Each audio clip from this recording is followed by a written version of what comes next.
The French philosopher Desjardins believes that we are not human beings having a spiritual experience. We are spiritual beings having a human experience. Desjardins believes that our goal is to learn and grow during this life so that we are prepared for the next world. Yann Martel does not agree. The author of Life of Pi writes a fascinating allegory arguing that we need both the material and the spiritual sides to correspond. But, though he proves the significance of both, he does not explain our purpose in this world. Why does Pi want to cling on to life so badly? What is he trying to achieve? What purpose drives a boy to fight for survival when trapped on a lifeboat with a tiger for 227 days? Pisin Patel, our protagonist, better known as Pi, grows up in a zoo. His family, father, mother, and brother, runs in Pondicherry, India in the 1960s and 70s. Many of Pi's lessons come from his father and the interactions he has with the zoo animals. Pi learns not to see animals as human beings, but instead he understands more about his own animalistic, material needs and how to control them. Religion, too, is a big part of Pi's life. Pi grows to understand Hinduism from his culture, but he dives deeper into religion, learning about Christianity and Islam, which is odd for his parents who are not religious. He seems to be attracting religions the way a dog attracts fleas, notes his father. Due to worsening political issues in India, Pi's father decides that the family must move to Canada and, so, they sell their animals to foreign buyers. The Simsum, a ship manned by an offensive French cook and an innocent Chinese sailor, among others, carries the animals and the Patel family from India towards their new homes. Because of bad weather, the ship sinks with only a few survivors. Pi spends 227 days out at sea before making it to the shores of Mexico, where he is discovered by the locals and taken to a hospital.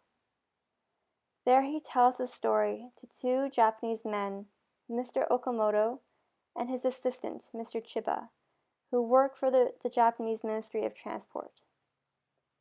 One version of the story includes the cook, the sailor, Pi's mother, and Pi, all of whom make it to a small lifeboat. The cook kills the sailor and Pi's mother. Pi kills the cook. The version Pi first tells the Japanese men, and the story the reader first hears, has a zebra, a hyena, an orangutan, and a Bengal tiger instead. Most of Pi's time on the lifeboat is with this dangerous cat alone, whom he learns to dominate as he defines his territory. Pi's retelling of his tale gives the reader insight into the mind of Pi and how he survives physically, emotionally, and spiritually.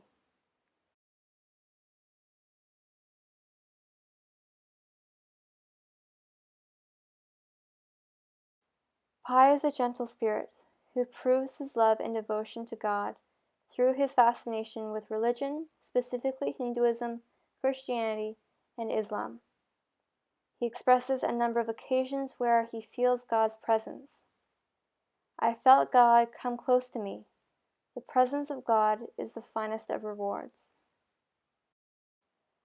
We learn that Pi's love for religion is long-lasting, as he describes an experience he has in Canada years after being stranded at sea.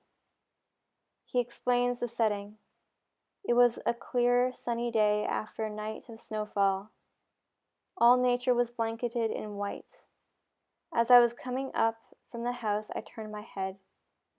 There was a wood, and in the wood a small clearing. A breeze, or perhaps it was an animal, had shaken a branch. In that falling golden dust, in the sun-splashed clearing, I saw the Virgin Mary. He says, my heart beats with fear and joy. Even from a young age, Pi describes his awe and wonder, and having a sincere connection to the spiritual. His strong attachment to his spirit and his emotion is seen when the Simsam sinks and his mother, the orangutan, climbs into the lifeboat. Pi says, "It's not right that gentle must meet horror. Better that you had died right away. How bitterly glad I am to see you. You bring joy and pain in equal measures. Joy because you are with me, but pain because it won't be for long. What do you know about the sea? Nothing. What do I know about the sea? Nothing. Without a driver, this bus is lost. Our lives are over. Come aboard if your destination is oblivion. It should be our next stop. We can sit together. You can have the window seat if you want, but it's a sad view." Pi and the others are trapped on this lifeboat, heading further and further into a world of the unknown. As fear grows, one by one, the members of the raft get slaughtered, until there is no one left but him. The irony is that the sweet orangutan's life meets a cruel end, followed by other deaths, jeopardizing Pi's hold on his spiritual and emotional side. With each passing day, his spirit is tested. The world around him, the world he knows God created, is beautiful. Yet, that world is slowly killing him as the things he has are falling apart. But God's hat was always unraveling. God's pants were falling apart. God's cat was a constant danger. God's ark was a jail. God's wide anchors were slowly killing me. God's ears didn't seem to be listening. But for 227 days, he never loses it entirely. Pi longs to read, keep a diary, and attempts to pray on the boat in order to keep himself intact. Surviving is different from living. Martel uses juxtaposition to state Pi's profound spirituality, while also stating the importance of his material requirements. To Martel, Pi too is an animal, driven by his survival instincts. Animals in the wild lead lives of compulsion and necessity within an unforgiving social hierarchy, in an environment where the supply of fear is high and the supply of food is low, and where the territory must constantly be defended and parasites forever endured. What is the meaning of freedom in such a context? Animals in the wild are, in practice, free neither in space nor time, nor in their personal relations. Pi's early life in India consists of food, sleep, and shelter provided to him, much like an animal in a zoo. Pi is an innocent vegetarian boy who loves the Word of God. While stranded out at sea, Pi experiences what it means to be wild, to be stranded in a world where he has to fight to survive and dominate. And he forgets what it means to live freely. Pi is no longer free. Pi is forced to discover certain things about himself in order to stay alive. He starts to see himself more as a physical being that needs to eat and sleep. He forgets about being vegetarian and relies on fish and turtles for nutrients, something he would not have done if he had the choice. The most animalistic thing that Pi has done is commit murder, an act he would never have done before. But in the wild, there is one key law: kill or be killed. Pi kills the cook.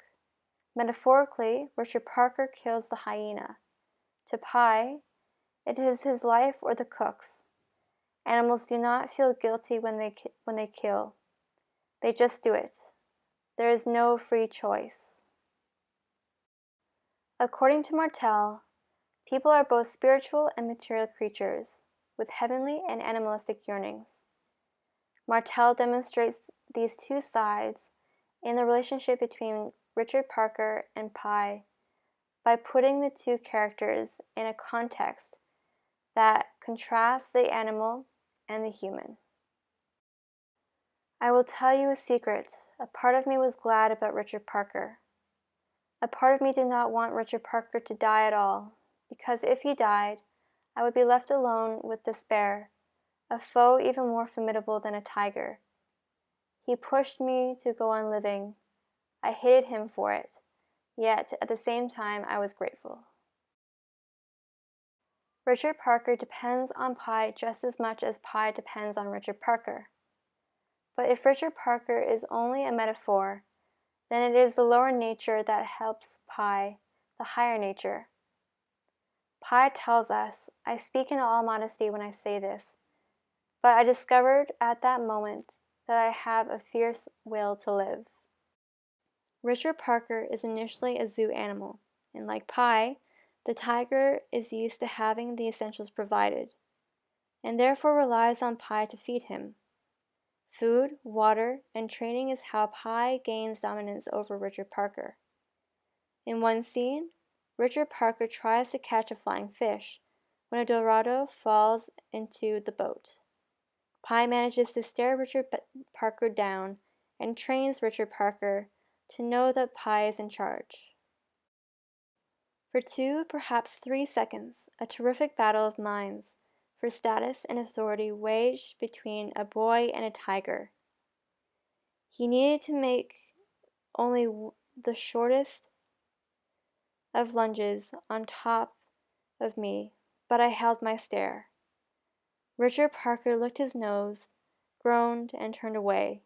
I had won.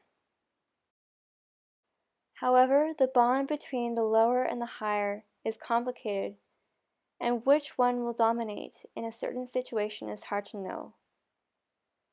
Pi contemplates. It's not something evident, in my experience. Some of us give up on life with only a resigned sigh. Others fight a little, then lose hope. Still others, and I am one of those, never give up. We fight and fight and fight. We fight no matter the cost of the battle, the losses we take, the improbability of success. We fight to the very end. It's not a question of courage. It's something constitutional, an inability to let go. It may be nothing more than life-hungry stupidity. According to Pi, every person falls somewhere different along the scale. Pi sees himself as one of those people who clings onto life because of his life-hungry stupidity. Why? What is it about life that makes Pi want to cling on to it so stubbornly, even when it is so hard? The book ends with these words from the investigator. The story of the sole survivor is an astonishing story of courage and endurance in the face of extraordinarily difficult and tragic circumstances. Was Pi really courageous? Or was he just acting on instinct like any other animal? Martel's novel and Plato's allegory of the cave found in his Republic are very similar. Plato's analogy describes prisoners chained up in a cave.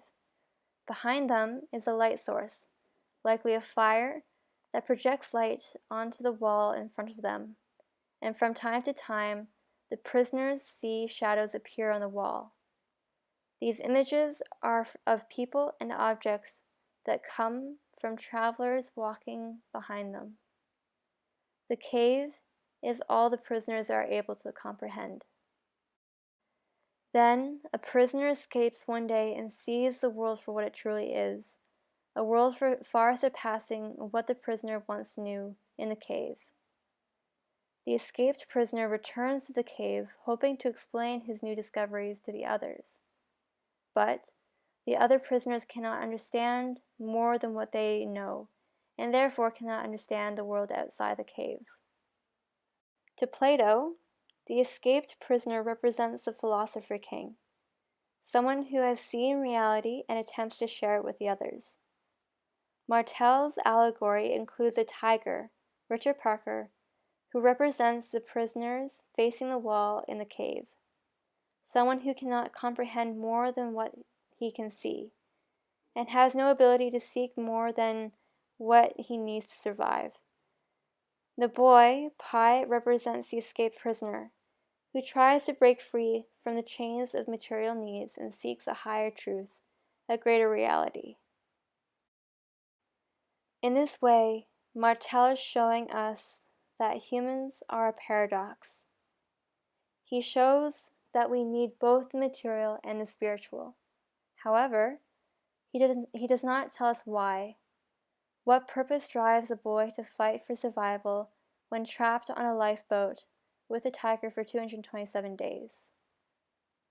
Pi tells us he found his desire for survival, a desire represented through his love for Richard Parker. But Pi himself admits that he does not know why he felt so strongly.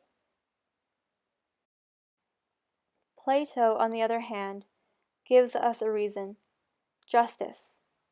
The prisoner escapes, learns about justice, and then comes back. Though the prisoners in the cave do not understand, the enlightened prisoner does not give up and works to convince them because he knows that they could have better lives. Life of Pi is a fascinating read, as the storyline is well developed. There are no loose ends or unnecessary information. Everything is significant and has an impact on Pi's desire to survive. The style of writing and the structure of the story is unique. Though it is well written, I struggle to read the novel, as there are so many ways to interpret the story.